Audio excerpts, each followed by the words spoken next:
안녕하세요. 사연살롱이에요. 오늘의 사연입니다. 저는 30대 평범한 직장인인 여자입니다. 아직도 생각하면 화가 치밀어 오르지만 혹시 몰라 여러분도 도움되시라고 글을 올리게 되었습니다. 저는 작년에 좋지 않은 일이 있어서 그냥 살아가기 위한 최소한의 생활만 하며 친구들과의 만남도 거의 않고 집에서만 지냈습니다. 심리적으로 많이 지쳐있는 상태였으며 그렇게 거의 1년 정도가 돼갈 무렵 10월쯤에 15년지기 절친이 연락이 왔어요. 그 전에도 그 친구는 한 번씩 만났었지만 그때부터 그 친구를 좀 자주 만났습니다. 11월 초쯤 그 친구랑 일 끝나고 만나기로 했는데 제가 일이 조금 빨리 끝나 그 친구에게 연락을 했어요. 그랬더니 자기가 아는 언니가 문화센터처럼 운영되고 있는 카페에서 일하는데 그 언니와 잠시 만나려고 했더라고요. 이왕 빨리 나온 거 같이 보고 인사하고 우리끼리 다시 나가자고 하길래 당연히 알았다고 했습니다. 나중에 생각해보니 여기서부터가 시작이었던 것 같아요. 같이 그곳을 갔어요. 그 언니라는 분이 정말 친근하게 계속 말을 걸어주고 하더라고요. 이런저런 얘기를 하게 되었죠. 마치 자신의 어릴 때를 보는 것 같고 안쓰럽다고 하면서 정말 유명한 명리학 보시는 분이 계시는데 그분한테 부탁해 놓을 테니 제 절친과 같이 명리를 한번 봐보라며 생년월일을 물어봤었습니다. 본인이 말해 놓을 테니 날 잡고 보라면서요. 원래 점, 사주 이런 거 안 믿고 잘 가지도 않는데 그렇게 힘든 시기를 겪어보니 명리는 점도 아니고 사주 그런 개념이 아니라 한번 봐보라고 하더라고요. 그런 도움이 고마워 감사하다고 하고 며칠 뒤 그 명리학을 봐주시는 분을 친구와 함께 만났습니다. 근데 돈을 받고 해주는 게 아니라 같은 업계에 소문나면 서로 안 좋다고 주변에 말을 하지 말라고 하더라고요. 어쨌든 친구랑 며칠 뒤에 이 명리학 해주시는 분을 만났는데 시간이 안 돼서 한두 번은 만나야 할 것 같다고 했어요. 처음에는 친구랑 같은 방에서 셋이 얘기를 했는데 저에 대해서 생각보다 너무 잘 맞췄고 친구에 대해서도 너무 신기하게 잘 맞추는 겁니다. 시간이 없으셔서 다음 주에 한 번 더 보자고 해서 만났어요. 그때는 친구랑 저랑 따로따로 보고 얘기를 해줬고요. 그때 저한테 같이 온 제 절친이 저에게 도움이 많이 되니까 같이 다니면 좋을 거고 둘이 상생하는 관계라고 정말 좋은 친구 관계라고 했습니다. 그러면서 저에게 천살과 관련된 얘기를 하면서 종교를 가져봐도 좋을 것 같다고 했어요. 종교 이야기를 해서 제가 원래 무교인데 어떤 종교를 말하냐고 물었어요. 천주교든 기독교든 불교든 잡신만 아니면 된다고 해서 그때까지도 별다른 생각이 없었어요. 그러면서 올해 안에 귀인이 나타날 거라 하길래 제가 어떤 귀인이요? 그랬더니 흰 옷을 입은 책을 읽어주는 분이라고 그러더라고요. 그래서 제가 그럼 남자인지 여자인지 아냐고 했는데 웃으면서 동성일 거예요 이럽니다. 그래서 제가 웃으면서 너무 디테일하게 말하니까 정말 소름인데요? 이러곤 별 관심 없었어요. 그냥 그때까지는 명리까지 봐주게 할 수 있었던 친구한테 고맙다 했죠. 친구랑 서로 이런저런 이야기 하다가 귀인 이야기도 하다 헤어졌어요. 2주 뒤에 친구가 보자 해서 또 만났습니다. 친구 집 앞에 있는 카페를 가자고 하길래 갔어요. 여기서부터 이제 우연을 가장한 만남들이 시작됩니다. 친구랑 카페에 있는데 한 8개월 전쯤에 친구랑 저랑 술 마실 때 근처 아는 언니를 소개시켜 준 적이 있어요. 그 언니가 카페로 들어오면서 니네 여기서 뭐해? 이러면서 우연히 카페에서 만난 거예요. 자기가 아는 교수님을 만나기로 했다면서 기다린다는데 기다리면서 저희 자리에서 계속 같이 얘기를 했습니다. 그러다가 그 교수님이라는 분이 오셨어요. 옷이 위에서부터 아래까지 흰 옷을 입고 계시더라고요. 순간 친구를 봤는데 친구도 놀라서 눈이 커졌었어요. 책도 종교책을 들고 있었고요. 그래서 순간 또 소름이 돋았죠. 진짜 바보 같지만 전혀 의심이 들지 않았어요. 여기까지 의심할 수도 없었고 제 15년 절친이 같이 있었기 때문에 정말 1도 의심하지 않고 우연치고는 너무 신기하다 이렇게만 생각했습니다. 그 교수님이 왔는데 그 언니랑 따로 가서 이야기를 하는 게 아니고 자꾸 우리 자리에서 이야기를 하는 거예요. 근데 그냥 의심 없이 친구랑 그 언니랑 오래 만났고 교수님도 저희랑 얘기하는 게 즐겁다고 했어요. 좀 이야기하다 둘이 이제 가봐야겠다고 하고 나갔습니다. 근데 교수님이 심리학과 교수님이었어요. 제 친구가 요즘 안 좋은 일이 있다고 해서 그 교수님에게 자기 심리상담 좀 부탁드릴 수 있냐 했습니다. 처음엔 그 심리상담을 같이 할 생각이 없었지만 저도 그때 심리적으로 힘들었으니 같이 해보자 했어요. 그래서 며칠 뒤에 또 친구랑 같이 그 교수님을 만났습니다. 그때 했던 게 나무, 집, 뱀, 사람, 해, 달, 호수 등등 그림 그리기와 또 무슨 성격 관련해서 한 것 같은데 그때 결과는 다시 만나서 얘기해주겠다 하고 헤어지고 며칠 뒤 또 만났어요. 그때는 이제 여기까지만 만나고 더 이상 그분을 볼 일이 없다 생각했죠. 만나서 결과와 이런저런 것들을 얘기하면서 둘 다 마음에 상처가 많다면서 심리치료 중에서 경서, 그러니까 성경이죠. 그걸 가지고 하는 방법이 있는데 해볼 거냐고 물었어요. 아무나 할 수 없는 거라면서 도움이 돼주고 싶다고. 경서가 뭐 유교, 불교, 성경 다양하지만 성경이 더 많이 알려져 있고 종교적으로 하는 게 아니라 그냥 이 경서를 통해 본인들이 얼마나 소중한지 알게 해주는 프로그램이라고 설명합니다. 영성지능 SQ랑 이런저런 얘기를 하면서 한번 해보겠냐고 물어보더라고요. 본인이 시간이 안 돼서 한 2, 3개월만 볼 수도 있다 해서 그 정도의 시간이면 제가 괜찮을 것 같아 처음에 망설였지만 한번 해본다고 했죠. 전 성경으로 한다기에 그냥 성경에 나와 있는 좋은 구절을 인용해서 그 사람의 가치가 소중하다는 걸 깨우쳐 주려고 하는 심리 프로그램 정도로 생각해서 별 의심 없이 한다 했습니다. 그리고 다시 한번 말했듯이 제 옆엔 15년지기 절친이 있었으니까요. 그리고 나서 11월에는 일주일에 2번을 보자 하고 12월부턴 3번 정도를 보자 했어요. 어차피 뭐 2, 3개월 정도만 해주신다 했으니 그때부터 친구랑 같이 일주일에 2번 정도 봤는데 처음에는 바로 성경으로 안 했어요. 좋은 이야기를 많이 해주시고 좋은 영상도 보여주시고 그냥 이런저런 이야기를 했습니다. 그래서 정말 좋은 말을 많이 해주고 하길래 고마운 마음과 함께 믿게 되었죠. 12월 초쯤에 이제 본격적으로 성경으로 해보자며 고마우면 밥이나 사 장난식으로 말하시길래 제가 먼저 감사하니 밥 사드린다고 했고 친구랑 같이 그 교수님 계시는 주변에 밥집 가서 밥을 먹었습니다. 다 먹고 근처 커피숍을 가려는데 거기서 우연을 가장한 만남이 또 그 교수님이랑 친구랑 가고 있는데 교수님한테 전화가 오더라고요. 이 교수님을 소개시켜준 그 언니였어요. 자기도 그쪽에 친언니랑 같이 있다고 합니다. 자기 친언니가 심리학과를 전공했는데 요즘 그쪽으로 좀 힘든 일이 있다네요. 이 교수님한테 조언 좀 구할 수 있냐고 묻는다길래 저희가 가는 카페로 오라고 했죠.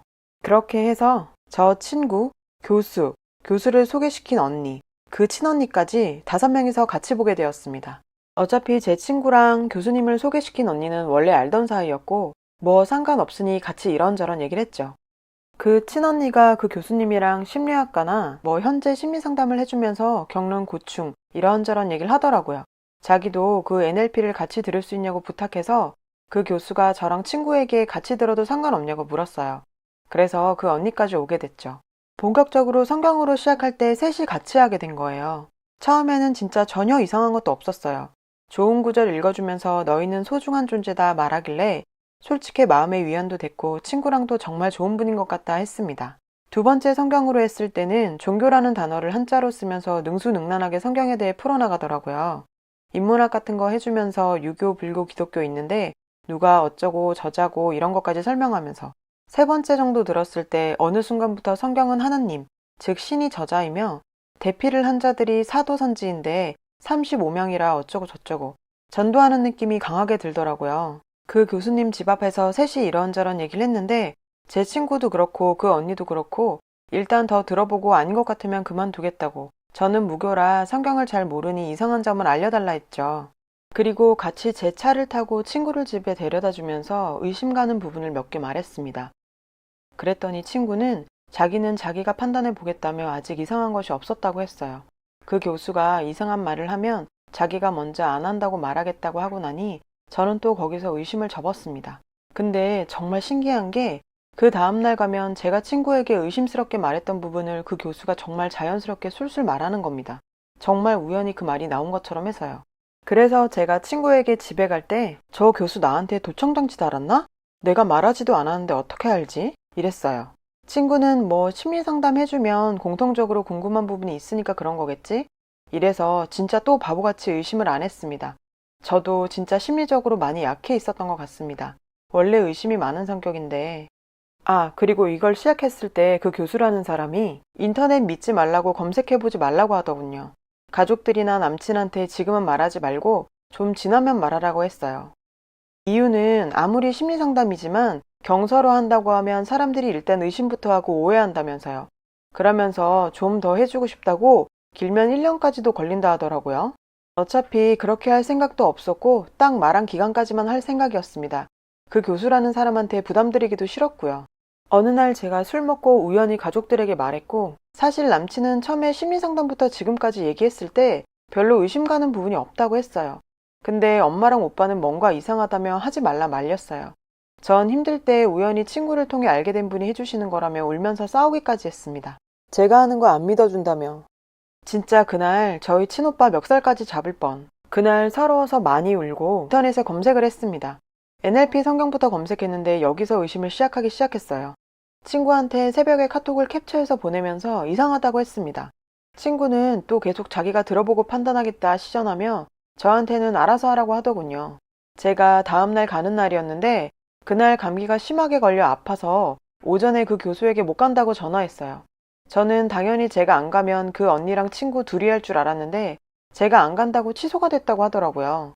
여기서부터 점점 더 이상하다고 생각이 들었습니다. 일 끝나고 일주일에 3번 참석하는 것도 힘들고 심리 상담을 해줘도 심적으로 위안이 되지 않았어요.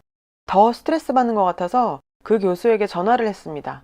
도움 주셔서 정말 감사하지만 전 오래 할 생각이 없다고 말했어요. 그때 가서 말하면 안 좋은 상황이 될까봐 정말 죄송하고 감사하지만 올해는 못할 것 같다고 했어요. 그랬더니 알겠다고 하면서 지금이라도 안 하고 싶으면 안 해도 된다고 했습니다. 하지만 걱정돼서 그러니 해볼 때까지 해보고 정 안 되면 안 해도 된다고 해서 또 의심을 접었죠. 붙잡는 게 아니니까. 그래도 일단 다음 달까지만 한다고 말했어요. 그 뒤에 몸이 많이 좋아져서 다시 만났는데 연말 계획을 물어보더군요. 마지막 주에 회사 회식도 있고 선약도 있어서 그 주만 하루밖에 못 나온다고 했어요. 그랬더니 성경을 일주일에 한 번 들을 게 아니라며 평일에 하루밖에 안 되면 주말이라도 하루 잡아서 해주겠다고 강조했어요. 거절을 수십 번 하고 나서야 집에 갈 수 있었어요. 그날 이후로 의심이 점점 커져서 인터넷 검색을 하는데 검색하다 보니 연관 검색어에 신천지라는 것이 보였어요. 그때부터 신천지 전도 방법, 포교 방법을 네이버, 유튜브, 구글 등에 엄청나게 검색을 해봤습니다. 사실 제가 몇 번 의심을 했었음에도 의심을 접었었던 이유가 이 모든 과정들이 일어나려면 그 중심엔 제 15년지기 친구가 있어야 했기 때문이었어요. 그 의심이 확신이 들 때는 제 친구가 그 신천지의 일원이라는 걸 깨달았을 때였어요. 근데 그건 생각하기도 싫었고 믿기도 싫었습니다. 하지만 검색을 하면서 그 의심이 점점 확신이 되었어요. 결정적으로 100% 확신이 들었던 건 신천지 포교 방법이랑 관련 영상이었어요. 신천지에서 잎사귀라는 역할이 있는데 그게 100%제 친구 역할과 일치했습니다. 보고책에도 있었는데 제 친구가 그 교수에게 다 보고했던 것 같더라고요. 의심이 확신이 되는 순간 친구한테 말했어요. 다음날 친구는 자기도 그걸 보고 검색을 했는데 신천지 뭐 이런 거 연관 검색어 뜨고 해서 봤다고 합니다. 그러면서 신천지 맞는 것 같기도 하다며 동조하더라고요. 그래서 제가 이거 안 해야겠다고 말했더니 제 친구는 또 그 사람들 이야기 들어보고 판단하겠다고 말합니다. 여기서 중요한 게 잎사귀들은 끌어들이려는 사람이 의심하면 자기는 들어보고 판단하겠다고 말한답니다. 그리고 이상하면 자기가 먼저 나가겠다고 강조합니다. 이런 것도 다 세뇌교육 받는 과정 중 하나라고 해요. 만약 신천지라고 걸렸을 때는 울면서 연기까지 하라고 시킨다네요. 저는 그래서 친구에게 나중에 너 아니지? 물었어요. 자기는 아니라고 해서 제가 그래 당연히 아니니 해줬어요. 믿고 싶지 않다고. 그럼 네 주변 사람이 신천지일 확률이 높은데 너랑 나랑 끌어들이려고 한 거다. 그럼 찾아서 깽판 쳐버릴까? 이랬더니 누군지 어떻게 찾냐며 그냥 우리 둘 다 당한 거니까 여기서 있자 이런 식으로 말하더라고요. 그때부터 제가 욕하면서 왜 못 찾냐고 너랑 나랑 3개월 전부터 만난 카페 언니부터 시작해서 그 교수까지 제가 다 얘기했어요. 우리를 속인 사람이 카페 언니일까 아니면 소장일까 교수일까 아님 이 인간들이 다 한통속일까 물었어요. 그리고 친구에게 너 진짜 아니지? 하고 물었고요. 그때 진짜 이상했던 게 친한 친구나 소중한 사람이 어떤 일을 내가 안 했는데 의심을 하면 전 미쳐 돌아버릴 것 같고 눈물 날 것 같고 왜 의심하냐고 난리쳤을 텐데 너무 침착하더라고요. 우리 같이 당한 거 아니냐면서. 그러면서 저한테 그래도 도움을 준 교수니 문자로만 그만하자고 하지 말고 만나서 같이 이야기를 들어보고 그만두자 하더라고요. 그래서 제가 예의? 멱살 안 잡는 것만으로도 다행으로 알아. 넌 너한테 사기치려고 한 인간들한테도 예의 지킬 거냐? 했더니 그거랑 다른 거 아니냐고 합니다. 진짜 여기서 100% 확신을 가지게 됐어요. 제 친구도 신천지였다는 걸요. 제가 욕하면서 너 지금 하는 행동이 진짜 의심스럽고 네가 이러니까 내가 더 의심을 하게 된다고. 내가 지금 열받고 다 죽여버리고 싶은 거 참고 있으니까 그만 보자 했어요. 이거 말고도 진짜 할 말이 더 많은데 너무너무 글이 길어질 것 같아서 그만 정리할게요. 어쨌든 제 친구는 잎사귀 역할인 것 같았고요.